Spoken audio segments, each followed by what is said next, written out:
Un matin, certaines femmes qui allaient au champ étaient surpris de trouver là par terre un homme que personne ne connaissait, que personne n'avait jamais vu avant ce matin-là. Il était là par terre, recroquevillé sur lui-même, les mains posées pour protéger sa nudité.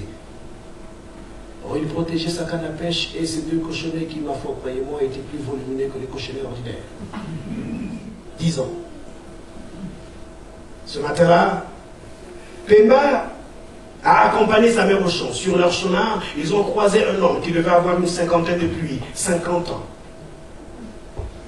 Il était marié et habitait le même village.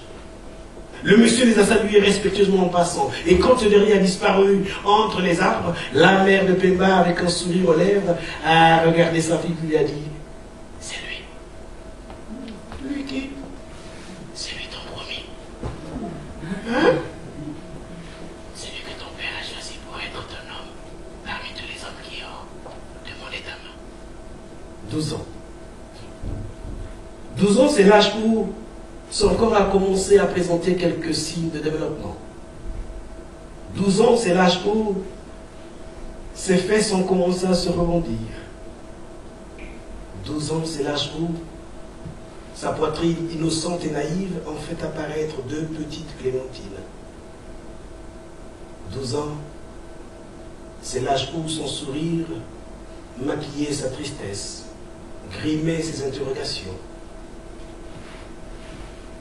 Elle ne savait plus qui elle était réellement. C'était la grande cérémonie. La cérémonie qui consacrait une jeune fille au rang de femme accomplie. La cérémonie qui honorait ou déshonorait les familles. La cérémonie de son dépucelage. Dehors, assises sur les nattes, les femmes veillent. Dehors, les femmes attendent le verdict du lendemain. Dehors, les femmes chantent. Dehors, la lune est pleine et brillante. Dehors, les femmes sont assises en demi-cercle et devant elles, il y a une case.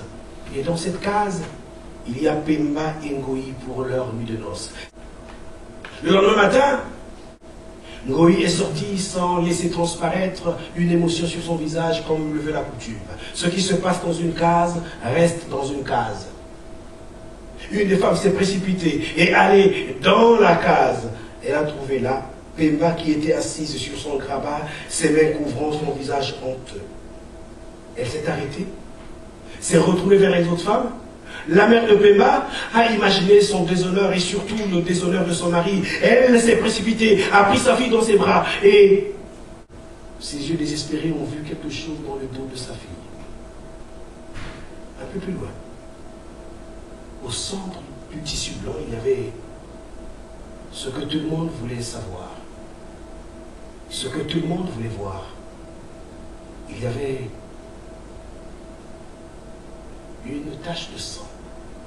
La mère de Pemba est heureuse, elle prend sa fille, la serre fort dans ses bras, la fait lever et l'entraîne dehors. Une de ses femmes se précipite, trempant le tissu blanc, maculé de sang, et le brandit, tel un drapeau, à tous ceux qui attendaient dehors. Pemba venait enfin d'obtenir son examen de passage de femme accomplie. 5 mois après la nuit de noces, Pemba a prouvé aux yeux de tous que son ventre était aussi fertile et généreux que la lune qui avait brillé ce soir-là. Elle était enceinte. Elle attendait un bébé. Dès cet instant, elle n'a souhaité qu'une chose, que de son ventre sorte un garçon pour qu'il ne subisse pas l'humiliation. Son humiliation. C'était un petit village appelé Le Foix. Puis le franco-italien Pierre Savonneau de Brazza est arrivé en explorateur. Avec le roi Makoko, il a signé un traité de protectorat. Leurs ancêtres devenaient gaulois. Leurs oreilles l'ont bouché et ont entendu que la capitale ne bénéficiait que de si peu de son or noir, pourtant caché dans les entrailles de la pointe noire. Le temps Peut-on redonner à un peuple ce qui lui est naturellement dû? Une nuit. Pendant que tous les sinistrés pensaient avoir laissé derrière eux la barbarie et l'horreur des hommes, les coups de feu ont brisé le calme qui régnait dans le camp de réfugiés. C'était la débandade, le sauve-qui-peut. Il fallait courir et fuir de nouveau, se cacher dans la forêt la plus proche. Dans sa fuite, Missamou a été rattrapé. Ils étaient trois jeunes hommes armés de Kalachnikov. Ils tenaient à peine debout. Ils puaient l'alcool et fumaient de l'herbe. Ils étaient excités tels des gorilles en rut. Missamou les a suppliés pour qu'ils ne lui fassent pas de mal. Elle a crié et hurlé au secours. Rien n'y fait. Rien ni personne ne pouvait les arrêter. Ils ont arraché et déchiré ses vêtements. Sans résistance, ils l'ont couché par terre. Impuissante, Missamou avait le dos au sol. Inerte et muette, ses grands yeux ouverts fixaient le ciel qui venait de s'effondrer sur elle. Un à un, à tour de rôle, ils ont dévasté.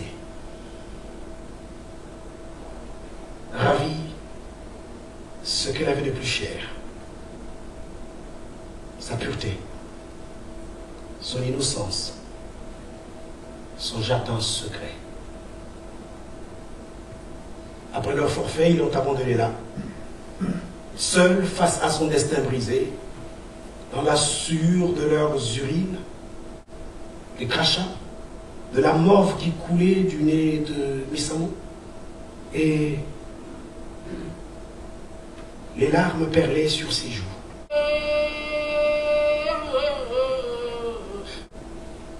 Silence. Plus aucun bruit. Plus aucun coup de feu dans ce camp. Un à un, les hommes, les femmes et les enfants ont commencé à sortir de leur cachette. La peur a laissé la place à la tristesse quand les premiers arrivants ont trouvé dans quel état était Missamou. Ils l'ont transportée rapidement au dispensaire. Les deux infirmiers du camp ont demandé qu'elle soit évacuée à l'hôpital du couvent des Sœurs de la Charité situé à 20 km. N'ayant pas de voiture, elle a été mise dans une brouette. Les 4 hommes se sont relayés pour son transport. Un matin, la mère supérieure du couvent des Sœurs de la Charité l'a fait appeler dans son bureau. Les deux femmes étaient assises l'une en face de l'autre dans un silence que seule la prière de la mère supérieure pouvait briser. Tu as été forte, ma fille. Tu dois continuer à être forte. Tu sais, notre Père là-haut sait tout ce qui nous arrive. Tu es enceinte. C'est ainsi que s'écrivent les histoires de chacun, au rire et aux larmes des destin. La petite histoire de l'homme avec petit h est unique pour que la grande histoire des hommes avec grand H soit commune.